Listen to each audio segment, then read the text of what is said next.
रक्षाबंधन में एक दिन पहले चली जाएगी। घर का सारा काम का बोझ मेरे ऊपर, मेरी बेटियों के ऊपर छोड़ करके चली जाएगी। कुछ बोला क्या माँ जी आपने?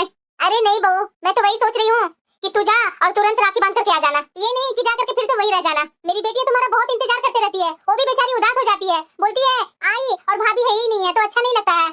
अरे ठीक है ना माँ जी, मैं इस बार कहीं नहीं जा रही हूँ, आराम से रहिए। हो सकता है मेरे भैया ही यहाँ आ जाए राखी बंधवाने। चलो ये तो बहुत अच्छा बात बोली बहू तूने। वैसे भी तुम्हारे भैया को यहाँ आए हुए काफी दिन हो गए, तो रक्षाबंधन के बहाने ही आ जाए। कोई टेंशन मत लो बहू, तुम्हारे पास फोन नहीं आया है ना, तो तुम्हारी माँ के पास मैं फोन कर देती हूँ और बोल देती हूँ तुम्हारे भाई को भेजने के लिए। नहीं माँ जी, मैं बात कर लूंगी ना माँ से। अरे क्या बहू इतना परेशान होने लगती है? मेरी भी समदन जी से बहुत दिन हो गए बात किए हुए, उस बहाने बात भी कर लूंगी, तो टेंशन मत ले, मैं बात कर ले रही हूँ। ये देख लो, ये है ना बीबी का गुलाम। क्या हुआ माँ, सुबह सुबह इतना भड़कने लगी? अरे बेटा, अपनी पत्नी को सर पर बिठा ले और नीचे जमीन पर उसका पैर मत चलने देना। तुम्हारी पत्नी कहीं की रानी है ना। अरे क्या माँ, सुबह हुआ नहीं कि तू चालू हो गई? तो तू अपनी पत्नी के लिए चाय बनाएगा, नाश्ता बनाएगा, तो मैं क्या खुश रहूंगी? शादी करके बहू को लाई थी आराम करने के लिए, तुम्हें काम करने के लिए बहू को लेकर के आई थी इस घर में। अरे माँ, आपकी बहू सारा दिन तो काम करती ही है, आज संडे है तो मैंने सोचा कि अपना पसंद का सैंडविच बना लेता हूँ और चाय बना लेता हूँ, बस वही बनाने आया था। और तुम्हारी बहू उठ करके काम करेगी ना, आज अगर आधा घंटा ज्यादा सो लेगी तो क्या दिक्कत हो जाएगी माँ? माँ वो भी तो इंसान है ना, उसे भी तो थकावट होती है ना। सप्ताह के 7 दिन तो वो काम करती है, एक दिन तो बैठती नहीं है। हमारा तो एक दिन का छुट्टी हो जाता है और उसका तो सप्ताह के 7 दिन काम करते ही रहती है। और उसमें मैं एक दिन सुबह में चाय नाश्ता बना दिया तो क्या दिक्कत हो जाएगा? आप बैठो, मैं लेकर के आता हूँ चाय नाश्ता। मेरा सुनता कौन है? जो करना है वो करो। ये माँ भी ना। अरे नमस्ते बहन जी, नमस्ते। बोलिए, सुबह सुबह फोन क्यों किए? बहन जी मैं इसलिए फोन की हूँ ना कि रक्षाबंधन आने वाला है ना, तो रक्षाबंधन के दिन अपना बेटा को बहन के घर भेज दीजिएगा जरा राखी बांधने के लिए। क्यों बहन जी, रक्षाबंधन में मेरी बिटिया राखी बांधने अपने भाई को घर नहीं आएगी? अरे बहन जी, इस बार मेरी बिटिया आएगी तो 8-10 दिन रुकेगी, तो आपकी बिटिया कैसे जाएगी? हर बार तो आपकी बिटिया पहले ही चली जाती है। इस बार मैंने बहू को खुद बोला है, इस बार मायके ना जा करके अपने भाई को यहाँ बुला लेना। और वैसे भी हर एक 2 महीना 3 महीना में तो आपकी बिटिया मायके पधारी हुई रहती है। अगर रक्षाबंधन में ना जाएगी तो क्या दिक्कत हो जाएगी? उसके बाद चली जाएगी। अरे क्या बोल रहे बहन जी, रक्षाबंधन का त्योहार तो सबका होता है ना, थोड़ा लेट से ही मेरी बिटिया आएगी, लेकिन आने दीजिएगा ना बहन जी। ऐसे रक्षाबंधन के दिन तो मेरी बिटिया को निराश तो मत कीजिए ना। देखिए बहन जी, मैं बात है जो साफ बोलती हूँ। पिछली बार भी आपकी बेटी बिना राखी बंधवाए मेरा बेटा को यहाँ से लेकर चली गई थी। मेरी बिटिया रात भर अपना भाई का इंतजार में पड़ी रही, लेकिन इस बार तो नहीं होने दूंगी। इस बार अपने भाई को बुला लेगी, राखी बांध लेगी और ससुराल में ही रहेगी, और 8-10 दिन बाद चली जाएगी अपना मायके, आप लोग से मिल आएगी। वैसे भी आपकी बिटिया कौन सा साल भर पर 6 महीना पर अपने मायके जाती है? अरे 1 महीना 2 महीना पर तो अपने मायके जाती ही रहती है आपकी बेटी। ठीक है बहन जी, मैं फोन रखती हूँ। फोन काट दी मेरी बिटिया की सास। इसकी सास तो बहुत ही चंट है। बताओ जरा, रक्षाबंधन के दिन मेरी बिटिया घर नहीं आएगी, ऐसे थोड़ी ना होगा। ये माँ जी को आज क्या हो गया है? आज इस तरह से मुंह बना हुआ है। क्या हुआ माँ जी? कुछ नहीं। तो इस तरह से मुंह क्यों बनाए हुए हैं आप? अरे अपना काम करना बहू, मुझे क्यों इतना टेंशन दे रही है? ठीक है माँ जी, कोई बात नहीं, मैं तो आपको उदास देखी इसीलिए पूछने आ गई। बहू 1 मिनट। क्या हुआ माँ जी? तुम्हें पता भी है कि रक्षाबंधन आ गया है? अपनी ननद के पास फोन कर ले, तुम्हारा तो ऐसा दिमाग चलेगा ही नहीं। माँ जी भला मैं क्यों बात करूँ? आप बात कर ही लेते हैं, तो मेरा बात करना जरूरी है? आप कीजिए बात या मैं करूँ बात? बात तो बराबर है ना। देख बहू, इस बार मैं तुम्हारी ननद के पास फोन नहीं कर रही हूँ मायके आने के लिए, इस बार तो फोन तुम्हें ही करना होगा। पर क्यों माँ जी? क्यों क्या, कल का मैं अगर नहीं रहूंगी तो तुम्हारी यही आदत रहेगी, तो तुम अपनी ननद को बुलाएगी नहीं, इसीलिए तुम्हें सिखा रही हूँ कि मैं तुम्हारी ननद के पास फोन नहीं करूंगी, तुम खुद ही करो। अच्छा ठीक है माँ जी, कर लेती हूँ बात। हेलो दीदी नमस्ते। मैं तो जानबूझकर बात करवाई हूँ, क्योंकि मेरे से तो इसकी सास बात की है तो बोलेगी कि तुम्हारी माँ से तो मैं बात कर ली हूँ। अब इसकी भाभी बात करेगी तो मेरी बिटिया खुद बोलेगी मेरे भैया और भाभी बात की है, मैं तो जाऊंगी ही जाऊंगी। ऐसे कैसे मेरी बिटिया को उसकी सास नहीं आने देगी? जल्दी जल्दी खाना बना लेती हूँ और दोपहर तक निकल जाऊंगी। दीदी तो सुबह में आ जाएंगी, और इस बार मायके जाऊंगी तो 10 दिन तो रुक करके जरूर आऊंगी। बहुत दिन से मैं अपना मायके गई नहीं हूँ। अरे वो सुबह सुबह क्या किचन में लग गई है? माँ जी आज रक्षाबंधन है ना, तो मैं जल्दी जल्दी खाना बना देती हूँ। दीदी आएंगे ना राखी बांधने, तो मैं बना के रख देती हूँ, आप लोग को बनाने की जरूरत नहीं होगी। इतना भी जल्दी क्या है बहू? मेरी बिटिया तो शाम तक आएगी। ऐसा कर, जा अपने मायके राखी बांध कर आजा जल्दी। क्या माँ जी, आपको 2 दिन से मैं बोल रही हूँ कि इस बार मायके जाऊंगी तो 1 सप्ताह रुक करके आऊंगी, आप इस तरह से क्यों बोल रहे हैं? इसलिए तो मैं जल्दी जल्दी खाना बना देती हूँ कि सुबह में दीदी आ जाएंगे तो राखी वाखी बांध देंगे और दोपहर तक मैं अपना मायके निकल जाऊंगी। अरे क्या बहू, सुबह शाम लगा रखी है, और क्या रुकने का नौटंकी कर रही है? वहाँ रुको चाहे यहाँ रुको, बात तो बराबर है ना। यहाँ कौन सा परिवार बड़ा है जो तुम्हें यहाँ बहुत दिक्कत हो रही है? मैं कुछ नहीं जानती हूँ, सुबह में जा अपने भाई को राखी बांध करके आ जा। और हाँ, अपनी माँ से बोलना कि इस बार तुम्हें गिफ्ट थोड़ा अच्छा दे, कम से कम 1-2 आइटम तो सोने के दे ही दे। ऐसे क्यों बोल रहे हैं माँ जी? अगर मेरी माँ ने कोई सोने की आइटम दे दी या कैश दे दी, रहेंगे तो मेरे पास ही न रहेंगे, तो इससे आपको क्या मतलब है? हर बात को उल्टा जवाब देना जरूरी होता है क्या बहू? अरे कभी ठीक से तो बोल लिया कर। माँ जी अगर आप चाहती हैं आपसे मैं अच्छे से बात करूं, तो आप भी मेरे से वैसे ही बात कीजिए, तभी मैं बात करूंगी। और हाँ, मैं अब अपने मायके से कुछ लेकर नहीं आऊंगी। जब भी कुछ लेकर के आती हूँ तो आप उठा करके अपनी बेटी को दे देती हैं। आपकी बेटी को देने के लिए मेरी माँ और पापा सामान नहीं देते हैं, तो इसलिए इस बार तो मैं कुछ लाऊंगी ही नहीं। और हाँ, मैं दीदी को फोन करके बोल देती हूँ, अगर आना होगा तो आएंगे, नहीं तो मैं चली जाऊंगी। दीदी आप कितने बजे तक आएंगे? भाभी आप ऐसा कीजिए, आप अपने मायके हो आइए, आपके आने के बाद मैं आ जाऊंगी। दीदी मैं तो खुद रुकने के हिसाब से जा रही हूँ, मैं 1 सप्ताह 10 दिन तो रुक करके ही आऊंगी। ये क्या बात हुई भाभी? मैं भी 8-10 दिन रुकने के लिए आ रही हूँ। ये सब मुझे नहीं पता, आपको शाम तक आना ही पड़ेगा। मैं भी अपनी ननद का इंतजार कर रही हूँ। मेरी ननद यहाँ पर दोपहर तक आएंगी, तो उसे टीका करवा कर मैं दोपहर के बाद ही आऊंगी। दीदी ये सब इस बार मैं नहीं सुनूंगी, पहले आप आ जाइए, टीका करवा करके हम लोग चले जाएंगे। सच में बहू, तुम्हारी माँ ने बिल्कुल संस्कार नहीं दिए हैं कि बड़ों को सुननी चाहिए, लेकिन तुम हो जो किसी को सुनती ही नहीं हो। तुम्हारी वो ननद है, ननद के साथ कैसे बात कर रही हो तुम? माँ जी ननद है तो क्या हुआ, बात सही और गलत की है। मैं हर बार दीदी की वजह से जल्दी आ जाती हूँ राखी बांधकर, लेकिन अब नहीं आऊंगी। मेरा भी मन है इस बार 8 दिन 10 दिन रुकने को वहाँ पर। मैं भी देखती हूँ, आज तो मायके जाऊंगी ही नहीं जब तक दीदी नहीं आएंगी तब तक। सही में क्या हुआ? मैं आई और भाभी टीका करवाई और भैया राखी बंधवाए। भाभी तो भैया को लेकर के निकल गई अपने मायके के लिए। अरे बेटा वो जिद्दी नंबर 1 है, तो अपना जिद्दीपन नहीं दिखाएगी ना तुम्हारी भाभी। मैं उसे बोलते रही कि बहुत चली जा अपने मायके, अपने भाई को राखी बांध करके आ जा, मेरी बिटिया शाम तक आएगी। लेकिन देखो तू आई रात को, तो रात को जल्दबाजी में टीका विका करवा करके और राखी बंधवा करके ले गई अपने पति को अपने साथ। मानने वाली कहाँ है तुम्हारी भाभी? तो माँ मैं क्या यहाँ रुक करके यहाँ काम करने के लिए आई हूँ? भाभी अपने मायके में आराम करेगी और मैं यहाँ आई हूँ काम करने के लिए। अरे बेटा तू इसकी टेंशन बिल्कुल मत ले, मैं तुम्हारी भाभी को बहुत सुनाई हूँ, हो सकता है कि रात में राखी बांध करके सुबह तक आ जाएगी। वैसे भी खाना वाना तो खिला ही दी है, अभी से मैं काम ही किया है। हम माँ बेटी आराम से बातें करेंगे, गप्पे करेंगे, रात में सोएंगे, सुबह तक तुम्हारी भाभी आ जाएगी, टेंशन मत ले। शायद माँ तुम्हारी बात सच हो। कहाँ जा रही है बेटा? अरे मैं तुम्हारी बहू का रूम देखने जा रही हूँ कि क्या क्या ये 1 महीने के अंदर में भाभी ला करके अपने रूम में सजाई है, वही देखने जा रही हूँ। इस बार भाभी अपने कमरे को पूरा लॉक करके गई है, अलमीरा वगैरह खुल नहीं रहा है। ये तो रहते रहते भाभी बहुत कुछ सीख गई। क्या हुआ बेटा? अरे माँ भाभी तो इस बार पूरा अलमीरा वगैरह लॉक करके गई है, कुछ खुला हुआ ही नहीं है। चाबी कहाँ रखी है माँ भाभी? क्या बहू अलमीरा वगैरह लॉक करके गई है? अरे हाँ माँ, चाबी भी कहीं नहीं दिख रही है। तुम्हें पता है क्या कि चाबी कहाँ रखती है भाभी? अरे बेटा वो टेबल पर ही तो रखती थी बहू, लेकिन टेबल पर तो कहीं दिख ही नहीं रही है उसकी चाबी। ये बहू ना अपने ही घर में लॉक करके जाने लगी है, जैसे कि हम लोग चोर है क्या बेटा? अरे वही ना माँ, हम लोग को चोर समझती है क्या भाभी, जो पूरा रूम ही लॉक करके गई है? आने दो उस महारानी को, उसके बाद मैं बताती हूँ उसे। चल बेटा यहाँ से चल अपने कमरे में चल। ना माँ भैया रात में नहीं आए, मैं बोली थी ना वही हुआ ना। अरे बेटा कोई बात नहीं, हो सकता है बेटा बहू को साथ में लाने के लिए रात भर रुक गया होगा, लेकर के आ ही रहा होगा बहू को। अरे बेटा बहू कहाँ है? अरे मैं वो तो तुमसे बोल करके गई थी ना, सप्ताह 10 दिन रुक करके आएगी, तो वो अपने मायके में ही रुक गई और जाते जाते काफी रात हो गई थी, तो उधर से आने में कोई गाड़ी वगैरह मिल नहीं रही थी, इसलिए मैं वही रुक गया। देखी ना माँ, नहीं ना आई भाभी, इनको तो अभी मैं बताती हूँ। हेलो भाभी।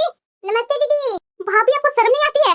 माँ को इस तरीके से छोड़ करके अपने मायके जाकर के बैठी हुई है, क्या आपको भैया के साथ वापस नहीं आना चाहिए था?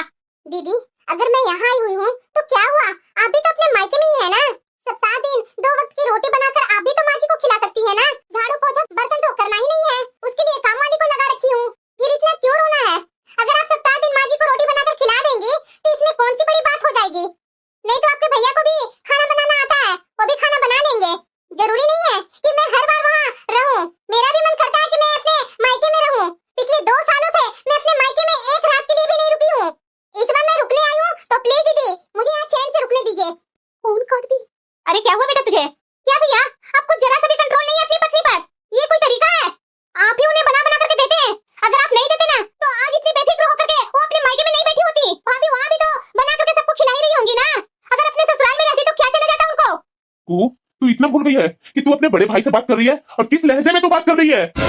माँ आपको अच्छा लग रहा है ना, आपकी बेटी मेरे से इस तरीके से बात कर रही है? जो तुम्हारी पत्नी वैसा ही की है तो तुम ही ना सुनेगा। बताओ जरा, मायके में तुम्हारी बहन आई 2-4 दिन के लिए और तुम्हारी पत्नी अपना ससुराल छोड़ करके अपनी ननद के चलते अपने मायके में जाकर बैठ गई। क्यों कुहू, जैसे तू यहाँ रहती हो और तुम्हारी भाभी हर चीज तुम्हारे हाथ पर लाकर रखती है, और वैसे ही पूनम अपने मायके गई है ना, तो उसकी भाभी भी उसका हर चीज उसे हाथ मिलाकर देती है। और पूनम कुछ दिन के लिए अपने मायके रहने गई है, आ जाएगी, लेकिन यहाँ तो उसे जिंदगी भर रहना है, जिंदगी भर के लिए करना है। तो प्लीज को तो इस बात में मायके और ससुराल की तुलना मत करो। और वैसे भी मैं देखूं ना तो तुम भी तो अपने ससुराल में अपनी सास को बनाकर देती हो ना, अपनी जेठानी के साथ काम करवाती है। तो यहाँ अपने मायके आई है तो 2 वक्त की रोटी बना करके अपनी माँ को देने में क्या हर्ज है? और रही बात मेरे काम करने के लिए, तू महीने में कभी कभार एक बार कुछ बना करके खिला दिया तो क्या दिक्कत हो गई? कौन सा पहाड़ टूट गया? और वो भी तो मैं उस दिन करता हूँ जिस दिन मेरी छुट्टी रहती है। माँ देख रही हो भैया पर भाभी का कैसा जादू चला हुआ है, और वो भी हूर की परी नहीं मिली हुई है भैया को। अगर हूर की परी मिली हुई रहती ना तो पता नहीं कौन सातवें आसमान पर ये उड़ते रहते। हाँ बेटा, बात तो बिल्कुल सही बोल रही हो। मुझे तो ये समझ में नहीं आता ऐसे कौन से उसमें चार चांद लगे हुए हैं जो उसकी ये इतनी तरफदारी करते रहता है। माँ, बात चार चांद की या हूर की परी की बात नहीं है, बात तो सही गलत की है। अगर यही बताओ कुहू के ससुराल में होता इसके साथ तो क्या मुझे अच्छा लगता? अभी कुहू की ननद के फोन आ जाए और बोलेगी कि मुझे नहीं पता है, जल्दी से जल्दी यहाँ आइए, तो क्या कुहू को गुस्सा नहीं आएगा? कुहू को भी तो बुरा लगेगा ना। जबकि कुहू तो हर महीने में, 2 महीने में, 3 महीने में यहाँ आते रहती है, आकर के 4-5 दिन, 7 दिन आकर के रह करके जाती है ना। और पूनम तो 2 साल से अपने मायके नहीं गई है, 2 साल के बाद पहली बार अपने मायके गई है, वो भी 7 दिन के लिए। उसमें भी आप दोनों की इतनी परेशानी हो रही है। मेरी तो कोई कदर ही नहीं है इस घर में, मेरा सुनता ही कौन है? इकलौता बेटा था, इकलौता बेटा हो करके इस तरीके से कर रहा है, आगे आने वाले समय में क्या करेगा मुझे? माँ, फालतू का नाटक मत करो, जरा सा कुछ कहो नहीं। पूनम का साथ दो नहीं कि ये तुरंत अपने नाटक करना चालू कर देती है। ये क्या तरीका भैया माँ से बात करने की? माँ की बात तो आपको नाटक लग रही है, और वो जो काम चोरी करके अपने मायके में जाकर के बैठ गई है, उनकी आपको बातों का कोई बुरा नहीं लगता है? वो कोई काम चोरी करके नहीं गई है, वो मुझे बोल कर गई है 7 दिन रुक करके आऊंगी, और काम वाली को सारे काम समझा कर गई है। यहाँ तक कि उसे ये भी बोल करके गई है कि उसे एक्स्ट्रा 2 घंटे यहाँ रुक करके चाय नाश्ता बना करके देना होगा, और अगर यहाँ रह करके तुम्हें कुछ नहीं करके देना है तो तुम अपने घर जा सकती हो, मैं मना नहीं करूंगा। देख रही है माँ, देख रही है, ये भैया मुझे घर से निकलने के लिए बोल रहे हैं। अरे हद होती है कुहू, मेरा हर बात को उल्टा क्यों समझती हो? मैंने तुम्हें घर से निकलने के लिए नहीं कहा, मैंने बस इतना ही कहा अगर माँ को 2 रोटी बनाकर नहीं दे सकती है तो तुम जा सकती हो, क्योंकि यहाँ तुम रहोगी तो माँ को 2 रोटी बना करके तो देना ही पड़ेगा। चलो ये बताओ, क्या उसको आराम नहीं करना चाहिए? उसको भी तो आराम चाहिए ना, वो भी तो अपने मायके में आराम करने गई है, जैसे यहाँ पर तुम आराम करने आ जाती हो। तो प्लीज आप पूनम के बारे में बातें करना बंद करो और आराम से बैठकर यहाँ चाय पियो, मैं चाय बनाकर लाता हूँ। देख रही है ना माँ, ये भैया तो भाभी के रंग में पूरा ही रंग गए हैं। अरे बेटा, तो मैं क्या करूं, इस लड़के से तो मैं खुद ही परेशान हो गई हूँ।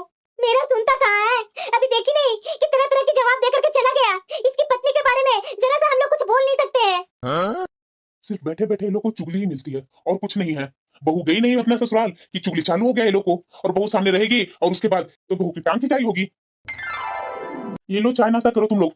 अरे रानी आ गई तुम, फ्रिज में जाकर देख लो क्या रखा हुआ है सब्जी, वही सब्जी बना लेना। हाँ ठीक है।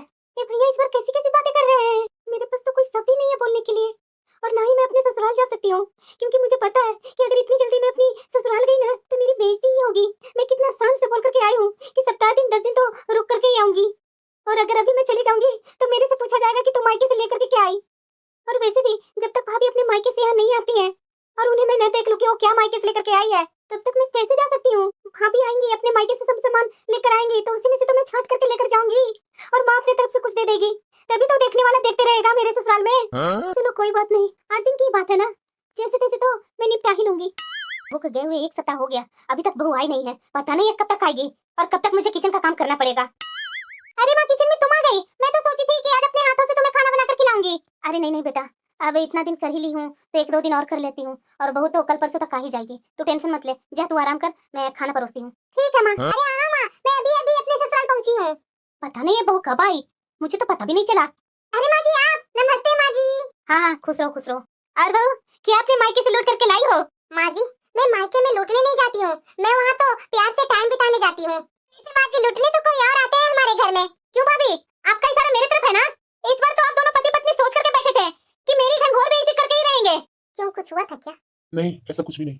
माँ जी, ये एफडी का पेपर है, इस बार मेरे पापा ने मेरे नाम से 1 लाख की एफडी करवा दी है। इस बार पापा मेरे से पूछ रहे थे कि बोलो क्या दूं, बोल रहे थे कि तेरे पास तो सब कुछ है, तो मैं चाहता हूँ कि तुम्हारे नाम पर एक एफडी करवा दूं। फिर मैंने कुछ नहीं बोली और हाँ कर दी, और उसके बाद पापा ने एफडी करवा दी है। दीदी सॉरी, इस बार तो मेरे पापा ने यही दिया है रक्षाबंधन पर। देखो भैया, इनके पापा ने तो इनके नाम का 1 लाख की एफडी करवा दी है, और आप क्या दे रहे हैं मुझे, बताइए ना। बताओ को क्या चाहिए? वैसे को देखा जाए तो तुम्हारे पास भी सब कुछ है, तुम्हें तो किसी चीज की जरूरत ही नहीं है, गहने जेवर सब चीज तो आपके पास है, तो बताओ और क्या चाहिए? और हाँ, मैं पहले ही बता रहा हूँ कि मेरे से ना 1 लाख की एफडी का डिमांड मत करना, क्योंकि मैं नहीं कर सकता हूँ। भैया ज्यादा कुछ नहीं, मुझे इस बार ना एक स्कूटी दिला दीजिए। क्या स्कूटी? क्यों चाहिए आपको स्कूटी? भाभी, मैं बच्चों को स्कूल लेने जाती हूँ तो पैदल जाती हूँ, और पैदल आती हूँ तो मैं थक जाती हूँ, इसलिए मैं भैया से स्कूटी मांग रही हूँ। तो अपने पति से बोलिए ना स्कूटी दिलवाने के लिए, मेरे पति आपको क्यों स्कूटी दिलाएंगे? भाभी, ये हमारे भाई और बहन के बीच की बात है, और मैं रक्षाबंधन की तोहफा मांग रही हूँ, तो आपको बीच में बोलने की जरूरत नहीं है। अच्छा ठीक है, हम लोग तो दे देंगे हाथी खरीद के, लेकिन एक बात बताइए, आप उस हाथी को पालेंगे कैसे?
ठीक है कुहू, तुम्हें स्कूटी चाहिए ना, तो मैं रक्षाबंधन के तोहफे पर स्कूटी देता हूँ, लेकिन फिर से मेरे से दिवाली में, भाई दूज पर, नए साल पर या किसी और त्योहार की शगुन की उम्मीद मत करना, क्योंकि मैं बिल्कुल नहीं दे पाऊंगा, क्योंकि मैं ये स्कूटी तुम्हें कैसे खरीद कर दूंगा ये मुझे पता है। अच्छा, और कितना ईएमआई आप भरेंगे? आपने इनके घर पर एसी लगवाया, वो भी ईएमआई अब भी आप भर रहे हैं। नंदोई जी को बाइक दिलवाए, उसका भी ईएमआई आप ही भर रहे हैं। अरे कितना करेंगे?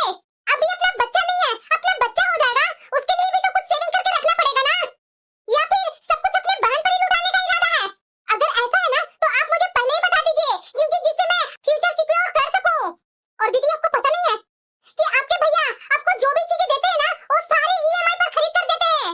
इनकी इतनी सैलरी नहीं है जो घर के पूरे खर्च भी कर सके और घर का लोन भी उतार सके और आपको मनचाहा सगुन भी भरते रहे। मैं तो अब तंग आ चुकी हूँ। पिछले 2 साल से मैं देख रही हूँ आपको हर त्योहार पर 10 से 15 हजार का सगुन जाता है, और वैसे भी अगर आप कभी भी आ जाती है तब भी माँ जी 1000-1500 का कुछ कर ही देती है। लेकिन बस अब मैं ऐसा नहीं होने दूंगी। सगुन वो होता है जो घर वाले अपनी मर्जी से दे, वो नहीं जो मांग कर लिया जाता है। मैं भी अपने मायके जाती हूँ ना तो अपने भाई से कुछ नहीं मांगती हूँ, जो भी कुछ देते हैं तो मेरे माँ और पापा अपनी मर्जी से देते हैं। मैंने आज तक अपने भाई से कोई उम्मीद नहीं रखी है, और ना ही मेरी वजह से उन पर कोई ऐसा एक ईएमआई चल रहा है। मैं भी किसी की बेटी हूँ, किसी की बहन हूँ।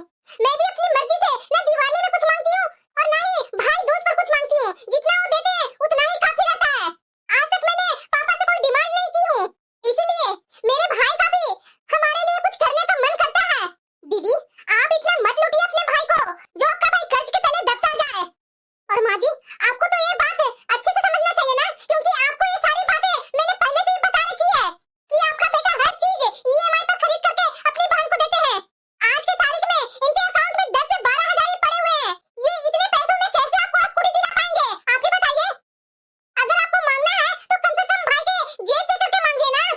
और दीदी अगर आप अपनी जीत करके स्कूटी ले भी लेते हैं ना तो आगे सारे सगुन भूल जाइएगा। मैं इसके बाद आपको 1 रुपए भी नहीं दूंगी, चाहे जो भी हो जाए। भैया आपने मुझे क्यों नहीं बताया कि सारी चीजें मुझे आप ईएमआई पर खरीद कर दे रहे हैं? मुझे तो लगा कि आपकी सैलरी बहुत अच्छी है, उसी से आप मुझे खरीद करके देते हैं। मैं तो यही सोचती थी कि आपकी इतनी अच्छी सैलरी आती है और माँ के पेंशन आती है। नहीं दीदी इतना ही नहीं, घर का ईएमआई, आपका जितना भी सामान लेते हैं उसका ईएमआई, और ऊपर से हर 2 महीने बाद एक त्योहार आता है, और हर 2 महीने बाद आपको एक मोटी चीज चाहिए होती है। कभी आपको मांग टीका चाहिए होता है और कभी आपको झुमके चाहिए होता है, कभी आपको सोने का चेन चाहिए होता है। अब इनका पूरा अकाउंट खाली हो चुका है दीदी। अब मैं भी जॉब करने के बारे में सोच रही हूँ, लेकिन माँ जी है कि मुझे जॉब नहीं करने देती है। मैं सोच रही थी कि जॉब करूंगी तो कुछ ईएमआई मैं भी उतार दिया करूंगी, लेकिन माँ जी को तो अपनी बात की ही पड़ी हुई है कि जॉब नहीं करनी है। हमारे घर की बहू जॉब नहीं करती है, अकेला इंसान कब तक करेगा? आप सोचिए। माँ क्यों अपनी जीत पर अड़ी हुई है? अगर भाभी जॉब करना चाहती है तो करने दो ना, इसमें तो भैया को ही हेल्प होगा ना। भैया मुझे नहीं चाहिए स्कूटी, प्लीज मुझे माफ कर दीजिए भैया। मुझे नहीं पता था कि मेरी वजह से आपके ऊपर इतना कर्जा हो रहा है। मुझे तो लग रहा था कि शायद माँ की भी पेंशन आती है और आपकी भी इतनी अच्छी खासी सैलरी है, तो मैं सारी चीजों की डिमांड कर देती थी। कोई बात नहीं, चलो छोड़ो, स्कूटी इस बार नहीं, लेकिन कोशिश करूंगा कि कैश ऑन डिलीवरी पर दिला सकूं। ठीक है भैया। पूनम जरा एक बात बताना मुझे, हाँ बोलिए। ये ईएमआई वाली बात कहाँ से आ गई, मुझे क्यों नहीं बताया? पहले आप धीरे बोलिए। अगर ईएमआई वाली बात नहीं होती ना तो दीदी स्कूटी लेकर के ही जाती यहाँ से। आप बताइए ना कहाँ से दिलवाते हैं आपके पास इतने सारे पैसे? ये मुझे भी पता है कि आपके अकाउंट में कितने पैसे हैं, और मैं सही बताऊं मेरे पापा भी कैश ही दे रहे थे, तो मैंने ही बोला कि पापा एफडी करवा दीजिए, जिससे कि दीदी मेरे से सामान ना मांग सके। हर बार राखी और भाई दूज से मिले हुए सारा सामान दीदी लेकर के चली जाती है, तो इस बार मैंने भी एक तरकीब लगा ली थी कि मैं अपना सामान तो इस बार दीदी को नहीं दूंगी। तो तूने माँ से भी झूठ बोल रखी है? हाँ तो क्या करती? देख तो रही हूँ 2 साल से हर त्योहार पर दीदी को हर एक चीज चाहिए, और आप खरीद खरीद कर दे रहे थे। कहाँ से करेंगे इतना? कल को हमारे बच्चे होंगे, उसके लिए भी तो हमें देखना है ना। अगर सारा पैसे ऐसे खर्च होते रहेंगे तो हमारे पास तो सेविंग ही नहीं रहेगी, तो मुझे मजबूरन ये सब करना पड़ा। और माँ जी को तो पुत्री मोह खत्म ही नहीं हो रहा है। इस बार तो मैं पहले से ही सोच करके बैठी थी कि मुझे क्या कैसे करना है। सांप भी मर गया और लाठी भी नहीं टूटी। देखिए दीदी को स्कूटी देने से मैं मना नहीं कर रही हूँ, कुछ टाइम रुक जाइए, दीदी का बर्थडे या एनिवर्सरी होने दीजिए, तब हम लोग एक गिफ्ट दे देंगे अपनी खुशी से और देखभाल करके, कि हमारे पास भी कुछ सेविंग होनी चाहिए। एक बात है कि दिमाग तुम्हारे पास तो अकाउंटेंट वाला है, तो तुम अपनी जॉब फिर से क्यों नहीं शुरू करती है? मैंने बोला तो था, लेकिन माँ जी मुझे जॉब ही नहीं करने दे रही है। चिंता मत करो, मैं माँ से बात करता हूँ। ये रख लीजिए, इस बार इतना ही है।